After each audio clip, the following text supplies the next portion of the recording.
So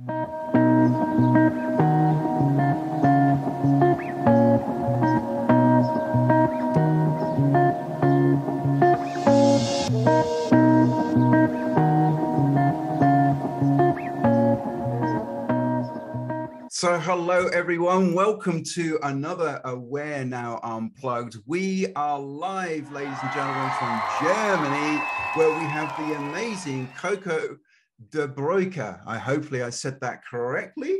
And we're going to have an all access, all areas pass with. Congratulations. There we go. And I watched the video actually with Ali and you, where you told her it rhymes with oyster. See? Yeah. You get an advantage. I do my research. And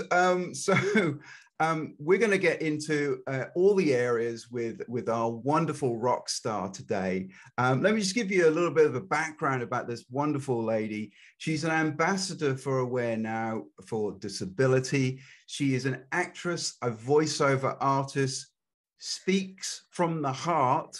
So this today is going to be a very truthful discussion, and just an all-round really cool person. So I'm delighted to be able to hang out with you today. Welcome to the show, and tell us a little bit more about yourself. Hello, Roger. Thank you so much for having me. Yeah, you said it. I'm first degree actress, I would say. I was born in Hamburg in Germany, and I currently live in Berlin, in our beautiful capital. And I say that for me, acting means to express what we all feel, but no one dares to say. And that also ties to why I speak from my heart and why I do what I do. And yeah, I'm really happy to be here. Thank you. Awesome. Well, you know, you are an ambassador for such a wonderful cause, and having read your story in AwareNow, it's you know, I'm inspired before we even start. So let's now get into the bit where we go completely unplugged, and we get ready for the random question time. So I have, I told you this is gimmicky. So here I have some questions which correspond.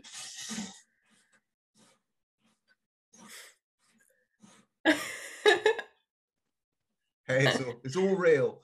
Now, Jack came up with this wonderful expression when I first spoke to him, that saying this interview, rather than taking people out of their comfort zone, takes people into their comfort zone. So we're just about to take you completely unplugged into your comfort zone. So we're going to start with, let's have a look.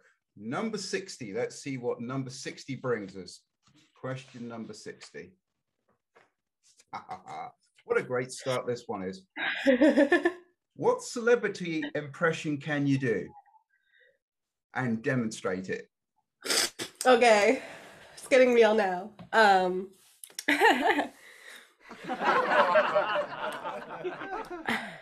So I actually also have a microphone, to be honest. I can use it. Go for it. Okay.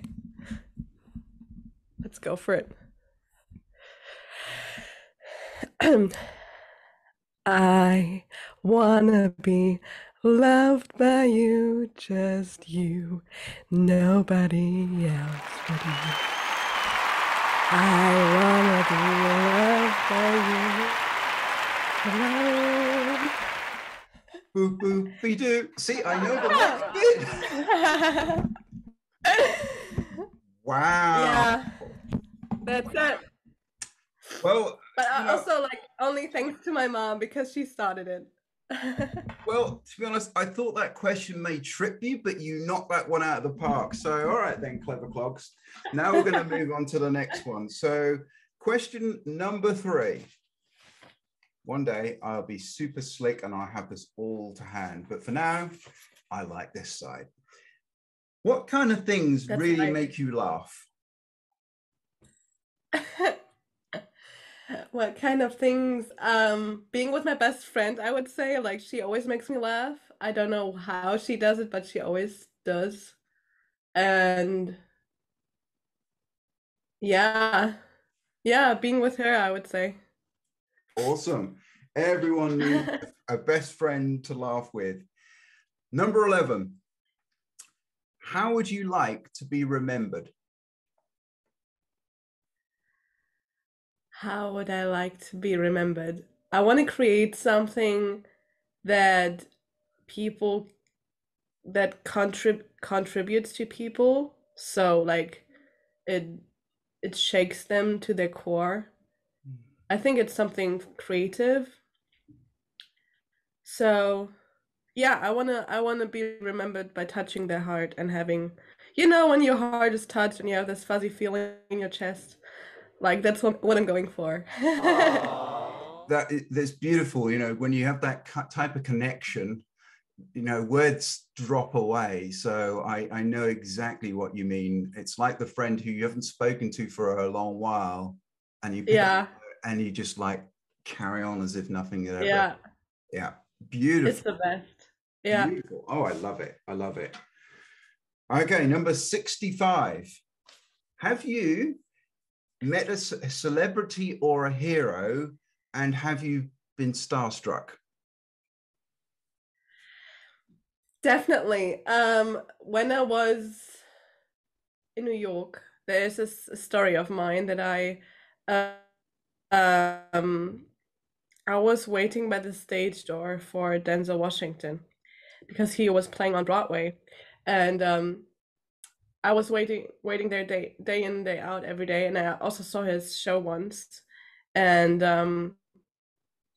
yeah, and one day he actually passed me because I made friends with his bodyguard, and they came out the door, and I just saw him, and and I also was too human to say hi because I was there and I had the letter for him and my whole story, and um but I also knew that this man right there just had an 8 hour uh play behind him, a show behind him, and I mean back then he was, yeah, in his 60s somewhere, and I was like, no, like I'm gonna be the last person to go up to him and say hi, Denzel Washington. So I was probably too human to do something. I Well, don't know.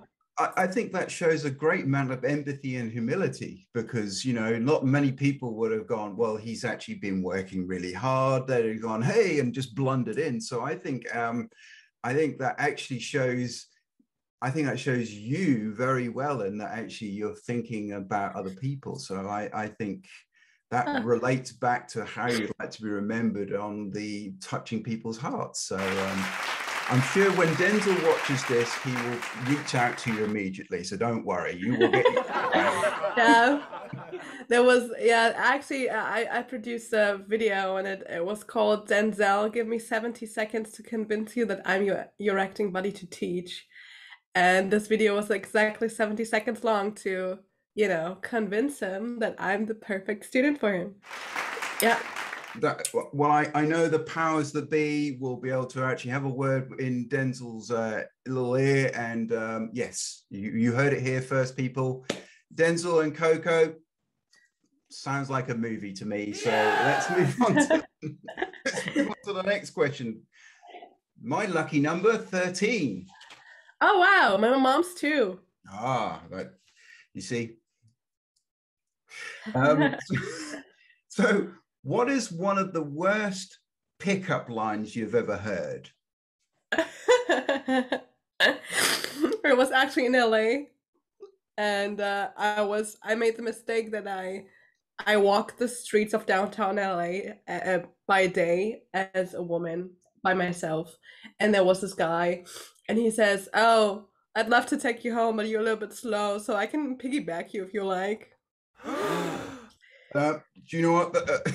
That's that that there's a lot to be picked out of that comment.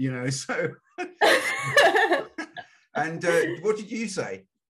No, I'm good, or Um, I was too shocked to say something. Back then, I didn't really, yeah, like I was just too slow, you know. Like nowadays, I would say I mean, I would consider myself quite a quick-witted person, but back then, I was still like, I didn't really know what to say. I didn't really say anything. Well, to be honest, I don't know what I would have said to that because they'd have to be pretty heavy. It'd be able to pretty worked out to carry me home. So, Right, that could have been, yeah. so we've got Next time. a couple more, and then we'll move into the other bits. But we're having so much fun here. Number 67. Mm-hmm. Here we go. At what store would you love to max out your credit card?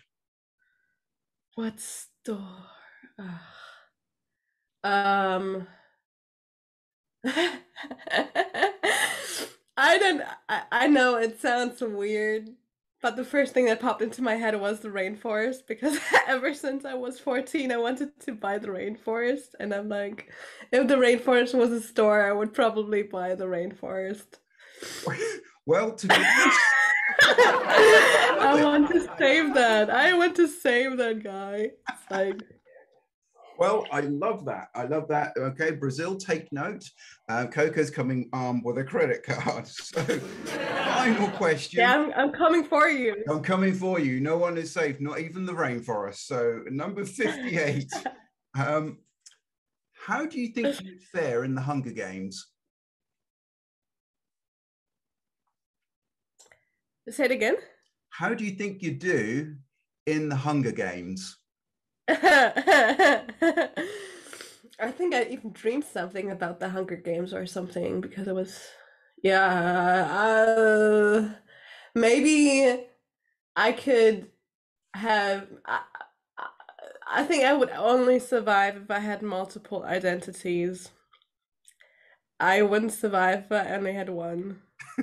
I might as well hide myself in a tree or something and tell people that I can see the future and then that I'm of value or that I can, yeah, I would say I would definitely have to be have multiple personalities to make it in the Hunger Games, otherwise I would not survive. I think that's a great answer, and you know, being a valuable asset to the team of the seeing the future. Very smart, very smart. I like that. Well, now you're completely in your comfort zone. Let's walk into a couple of the other things now. The question I always love to ask is that how did you find your way to the Awareness Ties family? Talk us through that. I would say, if I'm honest, that awareness ties found me.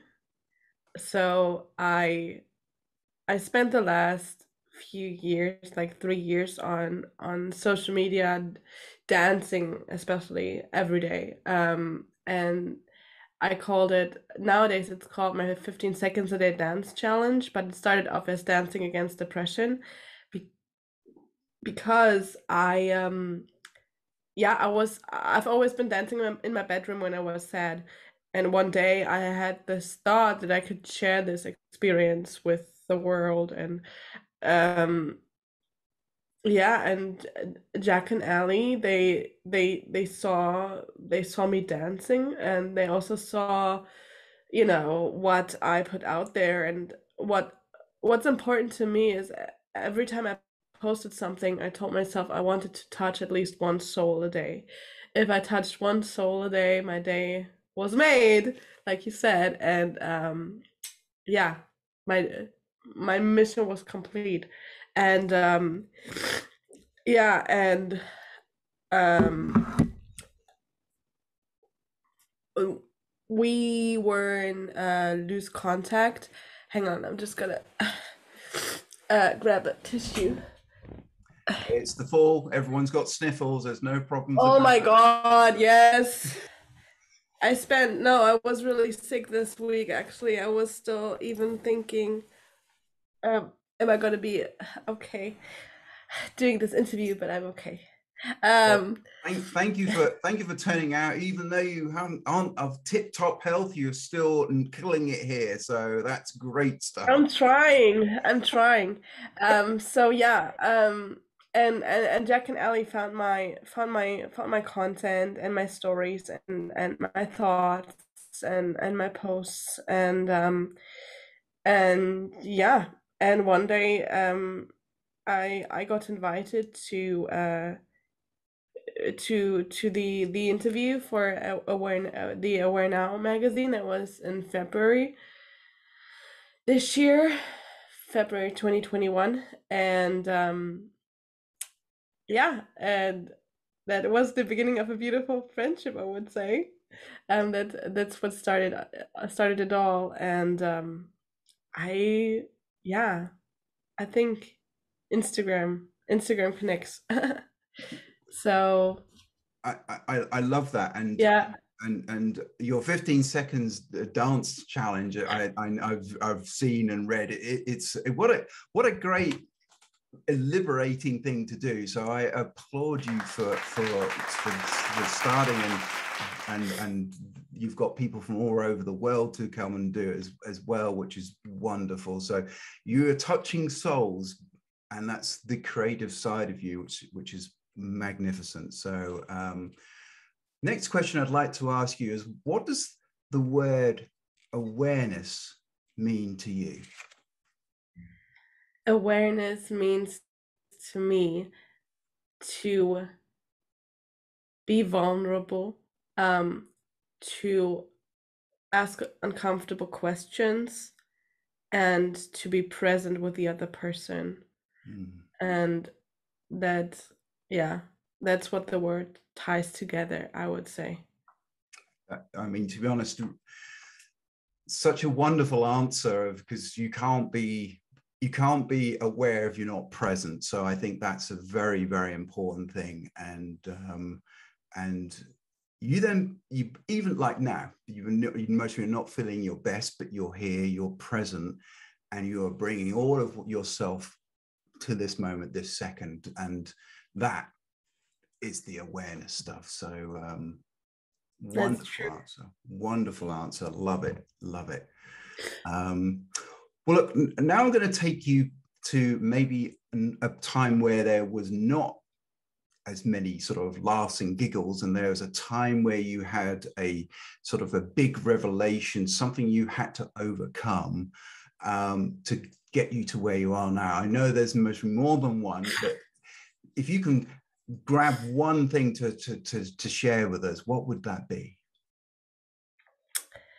Um, I think that marks the moment when someone in my teenage years, when I was 15, I actually got in a really severe depression, and I was always looking for uh sense or um yeah, my place in the world. And um I still think back to that moment that I always have as a kid I always watched Beethoven documentaries, and I was really quite fascinated by him, and I had a book about his life and also his suicide note, and that he never sent because he didn't kill himself. But one day I was, just going through that book, and I found the note, and I was really feeling really lost. And in that note, he actually says that it was art that held him back, and that's what I'm also like looking back, even nowadays. Sometimes, whenever I feel insecure, Mm. is that art is something that gives me sense, and also, art is always, to me, art is the method or craft to make something out of every moment in life. And I recently had I was reminded of that because, like in improv theater, for example, like whenever there's someone coughing or sneezing or whatever, you make it you make it part of the show. And again, like, yeah, I think that's the moment that meant a lot to me, because shortly after I also told my parents, and I came clear and I said that I needed some help. Shortly after that, I actually joined the Young National Theater, and it was some kind of a revelation, that I stepped into my power, and I did what I wanted to do, and yeah, and I made art. So yeah. I love what you said about stepping into your power, because as you said it, I could actually picture you just stepping in. And is it fair to say that you have then kept in your power since then? No. To me, it's an up and down, and I think that's also part of the process, because um there are often times that I feel really lost, and I don't really know where to go and what to do. Um but again, and that's why I was reminded of that improv rule. Um Everything is a part of the show, and what I what I've learned in the past few years, that I was actually really focusing on my art and my craft with acting and everything. Um, I yeah, I I learned to paint with anything that life throws at me, the good and the bad, and especially the bad sometimes. Because, like, yeah, I'm one of the like, I see, and I think that you'd agree with that too, that anything happens for a reason, and that you can see meaning in a lot of things, and there are a lot of signs that you get in this world, and if you have the eyes for it. Um, so yeah, but it's important that you paint with anything life throws at you, and make it part of the show. I And love it's that. hard, and it's embarrassing, and I'm also still really, really much afraid of embarrass myself, and I'm really, actually, really insecure and embarrassed. But the only way to get to the other side is to push through. And a very dear friend of mine once said, if you're in hell, then you just gotta keep going. And you know, and that's, yeah. I love the improv rule though, that to use what you get given, and I think that's a very empowering thought, to actually think, well, okay, today I haven't got the perfect set of paints, but I'm going to paint regardless, and there'll be a message in there for somebody. Somebody at that stage will need to see what you're painting with those colors, because that may be the same set of colors they've got. So Yeah. I love that. And that goes back to the touching somebody's soul. Um, and in all vulnerabilities, it's not just, hey, when everything is going well. I love it. I love it. Really good advice there for anyone who's thinking of, what can I do today, or how do I use this, what's been given to me. So love it. Well, I think this neatly dovetails into, do you have a quote or a mantra which you applied or you live by? um yeah, that's a hard question, because I have so many. um I do have what I do every year is that I don't have a New Year's resolutions. I usually have one mantra that I pick every year. And for this year, it was that I wanted to speak even though my voice shakes. and that's a quote. I forgot who said it. I'm so sorry. Oh, But I'll look it up. no, no, use it as Um, yours. I'm loving it. Just run with it. That's it. oh no, no, Paul, no, I got imposter syndrome. I can't do that. But yeah, so 2021 was or is dedicated to speaking my mind even though my voice shakes.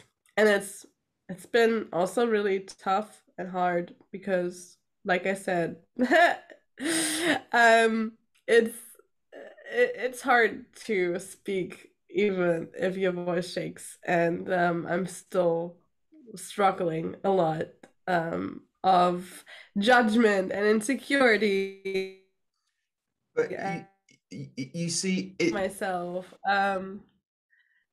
I mean, you said at the beginning about awareness means vulnerability and being in the moment. That's you. Not everything is picture perfect, and I think that's important, especially with social media showing that every single moment is like the perfect scene, but it's not. It's messy, and being able to actually say, well, okay, is what it is. I think that is also one is stepping into one of your powers to be able to actually then bring that to your acting, your dancing, and everything else because it's spontaneous, it's in the moment. Yeah, and that's where the gold moments are. Exactly. The best parts in films are usually the bits where they ad lib or go completely off script and they catch that piece of magic. And they said, how do you Yeah, do that? And it's like, well, we did one take and that's how we did it. And that's kind of how life is. It's one take. yeah, definitely. Yeah. I love it. Really good. I love the quote. That's even though your voice shakes, I think that's very, very powerful. Um, Well, look, we may have touched on this with a setback, but it's a setback or an aha moment you choose. Is there any other points other than the story you mentioned, or have we covered that part? Um, yeah. Um, I would say, there were a couple of setbacks in my life, and I know that they were good for something, but I haven't really figured out their meaning. So, um, but yeah, I do believe that any setback is a yeah, it's redirection. It's detour. No, it's because there's a fear is talked about a lot, and I've got a personal definition of fear, which is for everything a reason. So there's lots of other ones there, but that kind of helps in the moment, and I feel that that's kind of you're a moment to moment person, which is why you're such a creative person because you can't really force creativity. It's there. Um, but yeah, I think the fact is we all have our struggles and it's how we get through them. And even if we don't see the lesson straight away, it just still means it's in the oven and it's cooking. It isn't ready yet. Yeah. Unfortunately, I'm pretty impatient, so Keep looking in yeah, still not ready. Like, what is that? Excuse me? and you see, if you keep doing that, you know that the cake will come out like a cookie rather than a cake. So you have to be patient. Yeah. True. Because you are our today's rock star, is there or have you got a favorite unplugged song or favorite song of yours, and why is that your favorite? Um, oh my God. There's one song I want to be played at my funeral because when I was 6, my mom translated the song for me from English to German. That's You're Beautiful by James Blunt. And for me, like this song means so much to me because it's my mom translated it for me and I love her.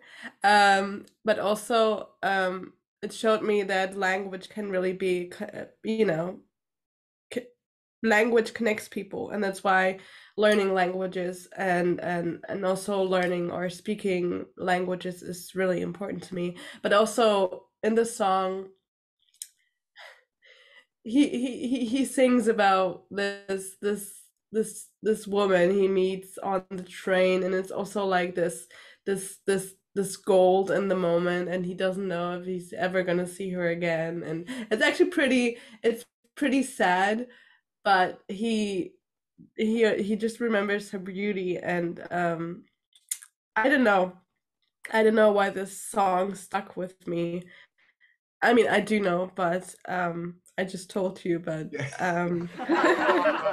it, it's a very yeah, beautiful story because it captures a lot of it captures everything which is good in that life in that short frame, and that's the image that yeah, stays behind. So as for a funeral, actually, it's a very important of actually, that's a really nice, first of all, a great it's song. a nice funeral song, right? Secondly, your funeral, no, it's bad taste, but you know, but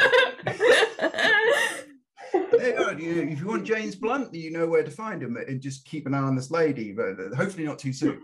That's fingers everything crossed.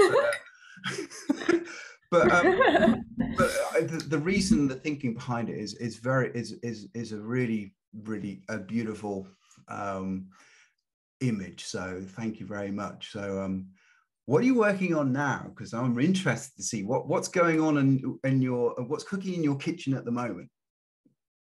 So in my kitchen, there's actually cooking my first ever um, short film project that I wrote myself. And we're in planning and pre-production of that one. And yeah, I'm still in the process of getting my bearings and getting settled here in Berlin. And yeah, so it's wonderful. Yeah, it's really it's different if you share your own writing rather than someone else's writing, because there's no mask you can hide behind, and No, you it's big been a you process. exactly it. You know, you that is the ultimate in vulnerability, to actually say, well, okay, I didn't write it, but actually say, no, actually I wrote it, and this is, you can breathe the life into it, which actually a person reading your work may not have actually picked up. So I think Yeah. it's a wonderful, brave step, but that also says that you're ready to do it. Yeah, we'll see. Because I can feel, I can actually like feel every time I'm working on that project, like I can feel the resistance. Because it's really personal, and but again, like it ties to what I said in the beginning, like everything of the improv show is a part of the show, and whenever you write about something, and that's what an instructor of mine told me too, is, or was it Samuel Beckett? I don't know, but we should always write about our pain, our fear, and um, it makes it hard, but it's the heart that makes it wonderful. Or was it that? I don't know. It's the heart that makes it great. Yeah. Regardless of whatever the quote is, you're wonderful, so it doesn't matter. So from that point of view, where can we find you? I know you've got an Instagram page. Give a quick shout out of where we can get hold of you. Yes, you can find me on Instagram, mainly on as well as Facebook, Twitter as well sometimes. It's Coco, so Coco, and then Debruycker. That's my name, Coco De Bruycker, like oyster, like you said. And yeah, you can also check out my website. It's www.cocodebroiker.com. Awesome. And that's where all my my stuff lies and my golden moments. Well, if you want more golden moments, now everyone, you know where to go. Please connect with Coco. You can see she is a wonderful, vulnerable, real moment-to-moment person. It's been an absolute pleasure to have you here today as a guest on Unplugged. Did you enjoy yourself? Yes, it was a blast. Thank you so much, Paul. Well, thank you for making this show very easy for me, because you are the Unplugged star for today. And embrace, take it on, take it on. And so let's join me next time for another wonderful guest from the Awareness Ties family. We will all keep taking our version of awareness and connecting heart to heart with the people we see. Thank you once again, Coco, and thank you everyone to watching. See you next time.